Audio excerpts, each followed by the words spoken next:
Disinformation continues to be a threat to Ukrainian sovereignty and is also targeted at Western democracies and allies of Ukraine. Around the world, aggressive information warfare threatens information security and social stability, especially in states which Russia seeks to destabilize or coerce into supporting it. We saw it in the 2016 US elections, and it can potentially threaten the results of voting, place undue influence on voters' decisions, and undermine democratic processes. This is more important than ever because in 2024, we are seeing a huge number of elections take place, and we're starting to see the introduction of exponential AI created fakes, and of course, a huge uptick in Russian interference. Welcome to Silicon Curtain Podcast. Please like, subscribe, definitely comment on the materials. That really helps them perform in YouTube. It helps new people to discover our fantastic guests. Also, check out the validated Ukrainian charities that appear in the description of the video. Taras Zhovtenko has a PhD in national security and is on the Ministry of Foreign Affairs of Ukraine Public Advisory Board. He is a researcher and analyst in the area of IOPs, PSYOPs, hybrid threats, disinformation, and international security. And Taras, I hope I pronounced your name correctly. If not, please do tell us the correct pronunciation. This is the perfectly well pronunciation. Thank you very much, Jonathan. Good, good. Well, first of all, let's dive into what you do and your areas of expertise, because I know what PSYOPs is. I'm not so sure what IOPS is. And of course, everyone has their own different terminology around these things, as well as gray zone, hybrid warfare, and all this kind of stuff. So could you lay out your definitions of this ecosystem? Thank you very much. So this sphere of my practical and academic interest has been vital for me for more than 20 years actually already. And my PhD research, which I've passed in 2010, was closely connected to information operations and psychological operations of the US Army, which were conducted during their military campaigns in Afghanistan in 2001 and 2002 and in Iraq in 2003. So eventually I was laying the foundation of my research based on U.S.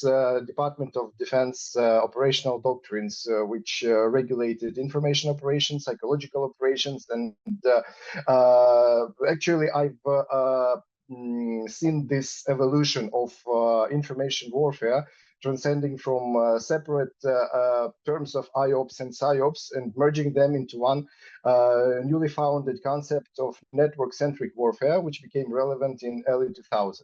So to start with definitions, when we speak about information operations, we basically think of our targeted and planned activities to influence the information and information infrastructure which our opponent owns and which our opponent utilizes to his benefit. So we either change or erase or modify the information which our opponent uses within his information framework, or we try to somehow disturb his information infrastructure and to make it useless to his own information demands. If we speak about, so this is purely about information and basically processing the information, the hardware and software of this process and influencing these very spheres.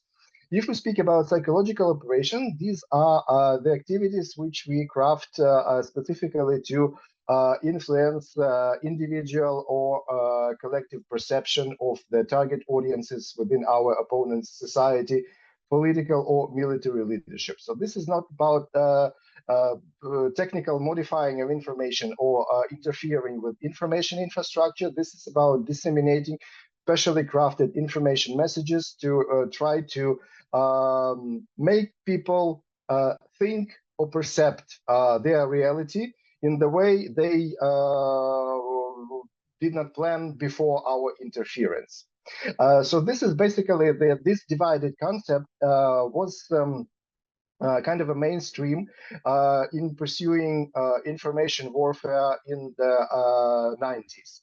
But with the development of information and communications technologies, with the development of the World Wide Net and other regional and global network systems, and with the spread of information and with the spread of information sources and with information becoming widely available, these separate concepts of information and separate psychological operations, they kind of began to merge up, because when we speak about influencing the information that our opponent uses, we also must keep in mind that this information is utilized by the end user or end users, and the changed information also changes the mindset of the person who reads, who digests this information. So basically, if we speak about the spread of the information sources, the developing of this global information infrastructure within the on the planetary scale, on the global scale, let's say, there virtually is no difference between the information operations and psychological operations, because once we change or modify the information our opponent uses, then the second effect is that this modification influences the people who read this modified information. And this modified information influences their mindset, their way of thinking, their perception of different objects in reality. So in this way, these two concepts of information operations and psychological operations, they started to merge up. And eventually in early 2000s, this merging up ended in creating a new concept, which was called the network-centric warfare. It is based on three very innovative pillars. The first pillar is actually the thing we've already discussed. So there is no distinction and there is no difference between IOPs and PSYOPs. So whenever you try to modify or change information or information infrastructure which your opponent uses, the second effect is that you are changing the mindset of the people who are perceiving this information or who use the information infrastructure. The second pillar of the NCW concept is that it greatly influences the conventional warfare. So when military commanders are planning their operations, both on tactical, operational, or strategic level, they must keep in mind that well, decisive victory to be reached is going to be reached not in the physical domain, but in the information or in the media domain. So actually, it doesn't matter what happens on the battlefield, but it matters greatly what happens around these events in the information sphere, in the media context, and social media in general.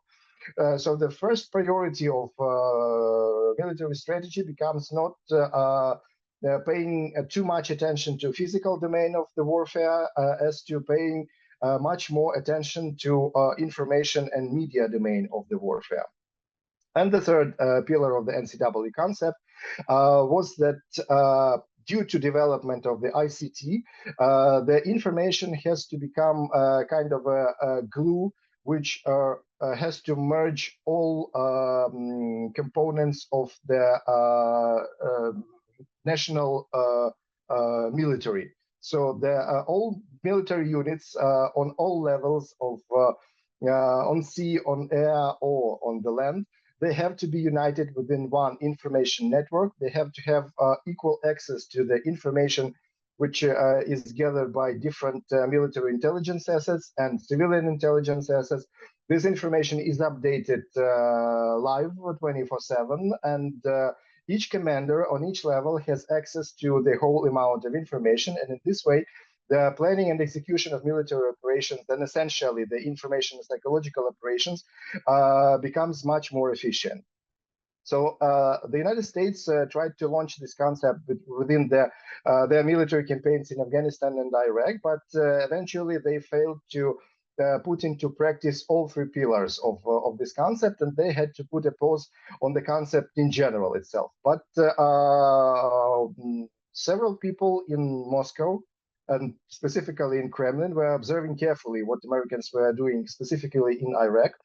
And they analyzed the mistakes which were made by US commanders, and essentially the analysis of those mistakes led Russian intelligence military agencies to develop their own concept of hybrid warfare. Because what we have seen in February 2014 in Crimea, in Ukraine, was actually the network-centric warfare operation done the right way. I will just put one practical example of how did it work with the Russians and how it didn't work with the American troops in Iraq.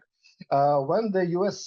Commanders were sending their SEAL teams to search for illegal ammunition, weapons, or explosives in Baghdad, for example, or in any other civilian Iraqi city, so these raids were actually conducted by the regular SEAL teams, and then the U.S.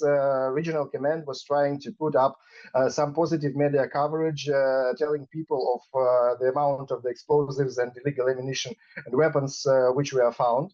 And eventually saying that the terrorist acts were prevented and the civilian lives were saved. So essentially, it was a positive message sent to the target audiences. But nevertheless, target audiences never reacted positively on these messages, and they were always saying that U.S. military has always violating the rights of the civilian population, they are not doing things right, and so on. But the U.S.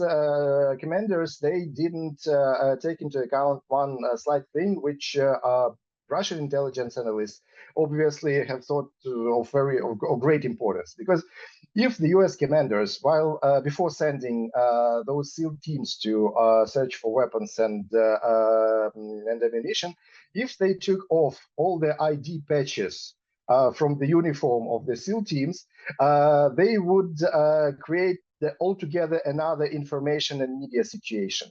So the public, the journalists, local government, they in Iraq, they simply wouldn't know what happens, and they would come for answers to the U.S. commanders who would already have the answers. And these answers would be listened to, and they would be perceived by the target audience, by the Iraqi civilians and their leadership.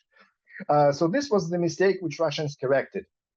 And this is how they came up with the concept of this unknown green man in Crimea. And this is only one of this hybrid toolkit, which Russia widely utilizes not only in Ukraine, but also tries to impose this toolkit onto different other targets. And these hybrid scenarios, they are also evolving. And this is something I am very keen on tracking and analyzing like on the spot. Now, Russia, of course, has an advantage here because we talk about these techniques, but there's a fundamental foundation to this. And this is the willingness to lie, not just selectively, but lie ubiquitously and lie as a key instrument of foreign policy. That is not how Western democracies work.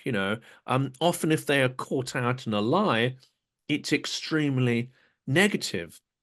And counter propaganda really kind of gets to work on that. Certainly Russian propaganda does. Russia, however, seems to deploy the, Potemkin facade kind of strategy, which is that nothing is true and everything can be manipulated. There's no limit, there's no standard, there's no red lines, nothing. Everything is up there. Everything is a weapon. Does this give them a distinct advantage in this kind of hybrid space? You're absolutely right, and we must understand that Russian military and intelligence units, they utilize any weaknesses they can find in any democratic nation, in any democratic society, and they utilize any inside domestic problems, any contradictions which already exist within the target society. They're not so much trying to invent something out of the scratch, so some problems which actually do not exist, But they take the already existing problems and they are twisting them beyond any recognition.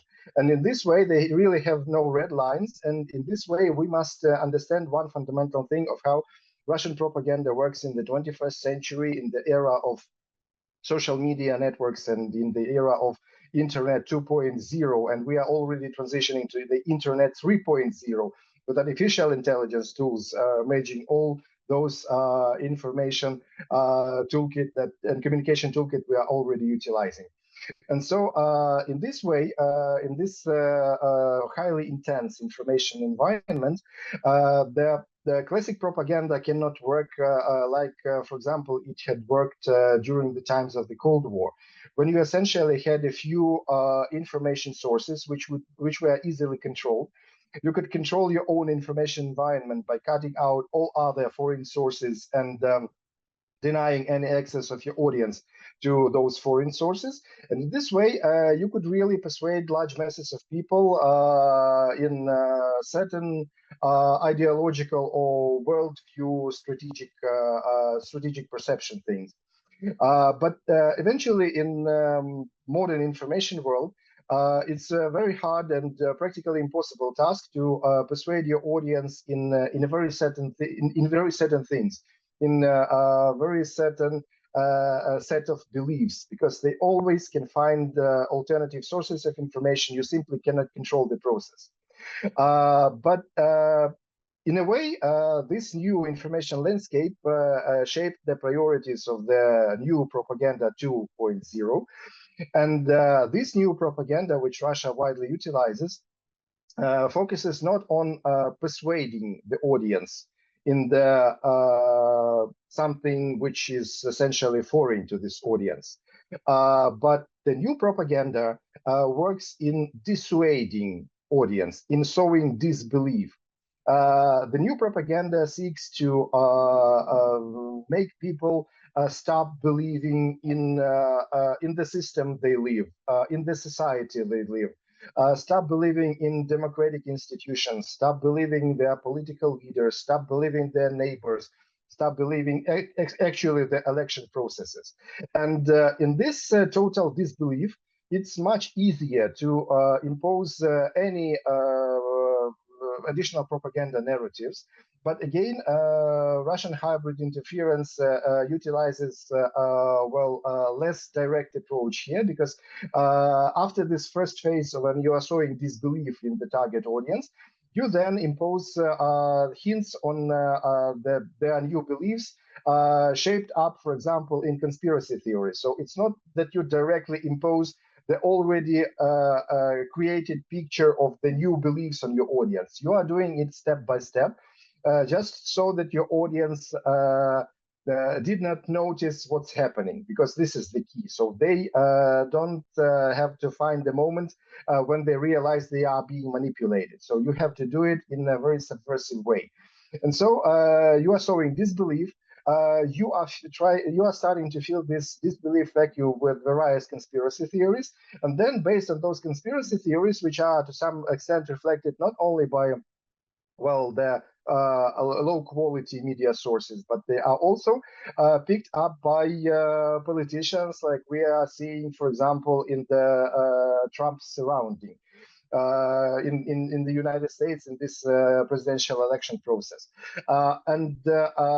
After you have all those conspiracy theory sketches on place, then you are putting up one by one arguments which in way you are trying to shape the perception of your audience to your favor. But again, this is not kind of algorithm. This is not kind of a linear strategy as the classic propaganda used to work, because hybrid strategy and hybrid approach, due to all those very dynamic circumstances which we have already mentioned, hybrid strategy is completely non-linear. So it's again, it's a mistake to see a hybrid aggression or hybrid operation as a number of algorithmic steps, which you take. For example, you take step one to to next take your step 2, and then to move to step 3, 4, 5, and so on. In hybrid strategy, you can take, for example, step 1 and then move to step 5. Then you can return to step 3, and then you can advance to step number 10. And you have all the toolkit on your table. And again, there is no algorithm on which stage do you use which toolkit. So you take the current situation, you take the current circumstances, you analyze it, you see what your priorities are today and as of now, and you pick up any approach, you pick up any tool, any tool or any set of tools which all are beyond you, which all are before you on the table, and then you address the situation and you try to influence the situation. Then again, when tomorrow comes, you have another set of circumstances, and if you can see that your yesterday's set of tools could actually help you the next day, then you do it. So this is the kind of solving the mystery of Dmitry Medvedev, who always likes to text something about nuclear Armageddon, nuclear World War III, and so on, doing it actually several times a month. And well, it might create the perception that this is it's a kind of a lunacy to repeat all the same things without anything being actually done. But it perfectly fits into this hybrid nonlinear approach. So if, for example, Kremlin analysts think that such kind of a nuclear blackmail can influence the situation in their favor today and right now, so they are putting this kind of this nuclear blackmail out. If, for example, they think that this very nuclear blackmail can influence the situation in their favor tomorrow or the day after tomorrow, they would repeat it without any hint of disbelief or something like that, or without hesitation.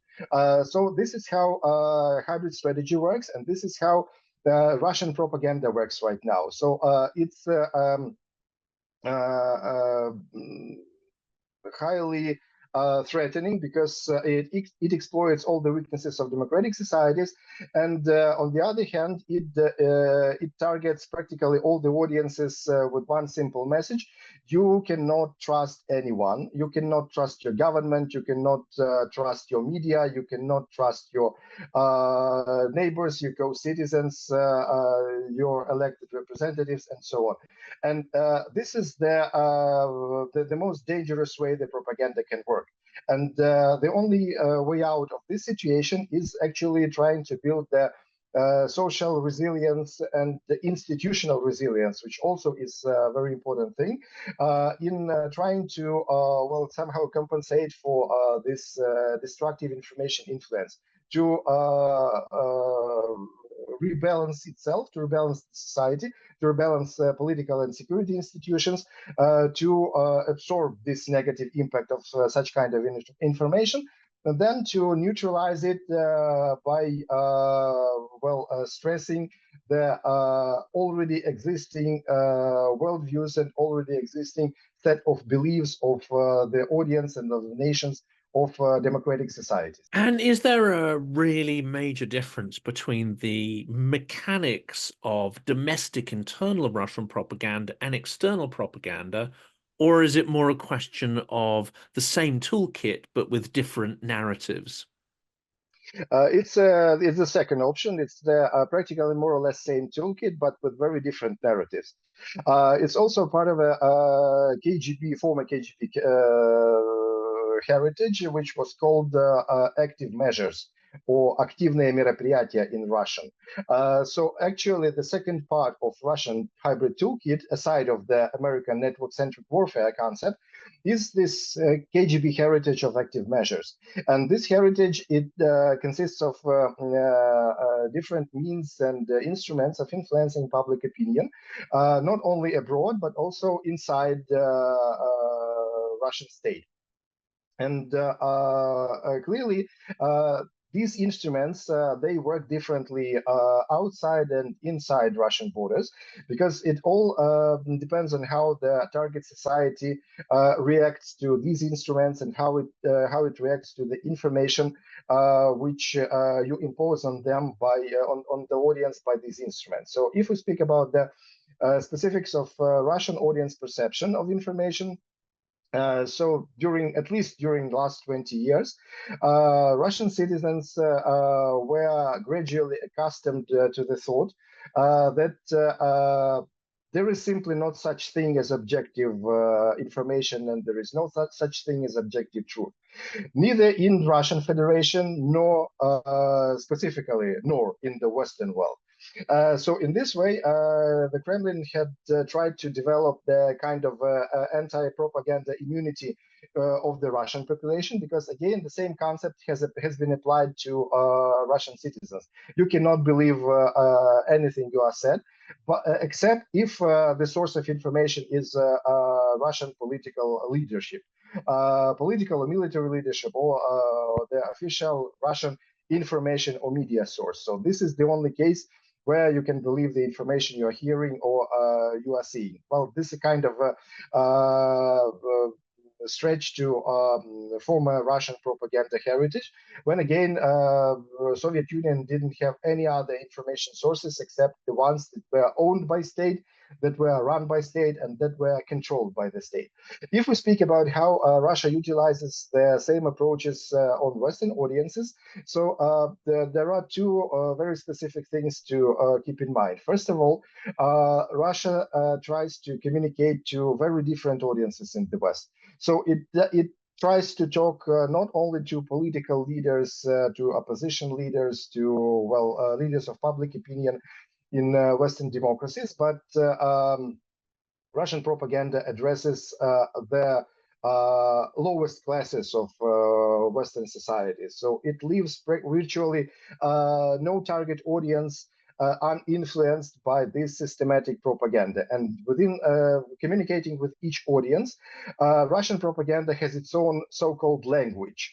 It's not a linguistic term, but it's a term of the terms they are using, the logic they are using. The message is always the same, but the argumentation and the terminology and the logic of delivering this message is always unique for each target audience which Russian propaganda is addressing. So this is a very systematic work, and it doesn't mean that Russia seeks to have success on all the levels of employing this toolkit. So Russians are just pitching the right the right input into any certain society or into any certain Western democracy. If they find it on the highest levels, so be it. If they find it on the lowest levels of the society, again, this is of an issue of no concern.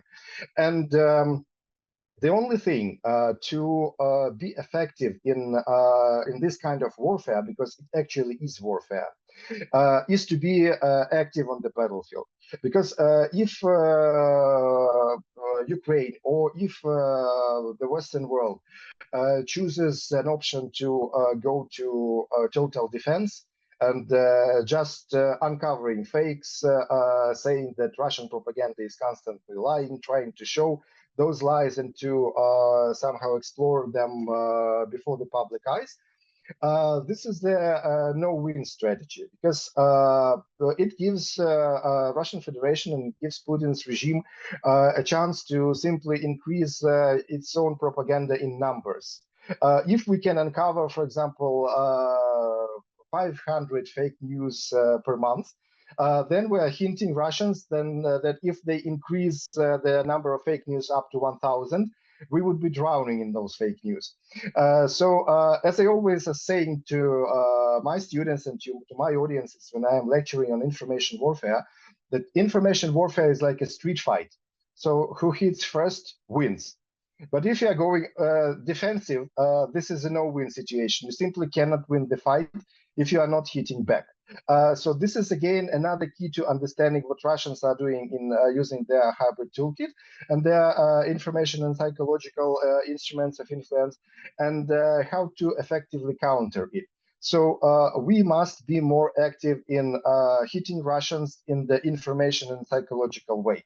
And this would give us several benefits. So the first benefit, this is precisely the language which Putin's regime understands. So they understand, show that not the demonstration of strength, but they understand when this strength is applied directly against them. So this is the only argument which goes directly into Russian political and military leadership's mind.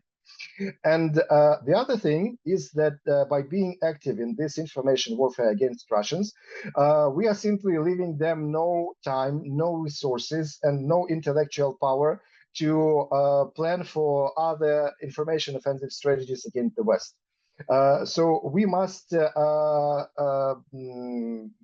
our own agenda, information agenda, imposed on Russian society and imposed on Russian military and intelligence services. And in this way, we leave them no chance in being successful in constructing more and new offensive strategies against the West, because they would have to deal and to react on what we are doing and on what we are imposing against them. So this is the key to victory in this highly intensive information warfare as it is of the moment. And the last question I think that we'll have time for is, does this mode of operation, and especially Russian sort of hybrid informational warfare, does it also require them, for it to really work, does it require them for them to seed assets and agents in the West, to have client journalists, academics, useful idiots? Do they need people, voices from within the system, to be amplifying and distributing their propaganda narratives? Yes, of course. Although this work is much easier for Russian intelligence services right now because they are utilizing social media networks, they are utilizing bot networks within these social media to amplify the messages that they are sending to Western audiences. But nevertheless, they actually need people in place. They actually need people who will try to magnify the information and psychological effect of the messages delivered through social media networks. But one thing, here is one thing which is very drastically in contrast with the previous, I'd say, Cold War experience of Russian intelligence services, because we all know that mostly if we speak about those people who are working in favor of Putin's regime and Russian aggressive politics right now in the Western democracies, those are the people who are to some extent directly or indirectly associated with Russian intelligence services. But unlike the situation which was during the Cold War, when the Russian intelligence had to actually recruit those people and run them as agents, physically run them as agents, because again, we are talking about the information exchange, and we are talking about the information communications technologies and the evolution which we have already mentioned today. So right now, Russian intelligence services, they practically don't need recruiting and running agents in a classic way like they did in the West, like they did during the Cold War. Because it's kind of robust operations right now. We are already seeing that Western counterintelligence services are actively reacting towards what Russian intelligence is trying to do in Western European societies and nations, in Great Britain, in the United States, and so on. And Western counterintelligence agencies, they are simply rooting out all those Russian agent networks within the country and then dropping them out of the border. But Russian intelligence tried to adapt its approaches within this new information reality, and they are more working with through social media. They are working through popular messages such as Telegram, WhatsApp, and so on, and the closed groups there to communicate with the people whom they try either to recruit or to ask for favors. And one fundamental shift which makes Russian intelligence work in the West today very unlike to what it used to be during the Cold War, is that Russians are right now, they are trying not so much to recruit and run agents, but to have the so-called agents of influence in the Western societies. So this is the term which does not require the classic recruitment and classic running of the agent. So the person might even not know that he or she is associated with Russian intelligence, but nevertheless, due to his or her own perceptions, he or she, that person might be used to sporadically. So it's not a systematic work, but if you have enough those agents of influence, you would have a systematic result. To sporadically deliver certain information messages to amplify what's being said by Russian intelligence in the social media, by paid journalists, and so on. And so this all like a mosaic. It gathers into the strategic picture of how Russian intelligence is viewing its work right now today in the Western democracies, and how it utilizes all the ICT instruments and all the hybrid toolkit it has in hand to proceed with these strategic goals. Well, Taras, this is absolutely fascinating. There are so many areas that I'd like to explore in more detail. We're out of time in today's episode, but I very much hope that we get the chance to maybe unpick certain areas of Russian propaganda, methodology, and start to explore the ecosystem in which Ukraine is playing a very active part, which is developing solutions to that, both in terms of media literacy, but also software and analytical tools to be able to counter this information warfare. But for now, Taras, thank you so much, and Slava Thank you. Ukraini. Heroyam slava. Thank you very much.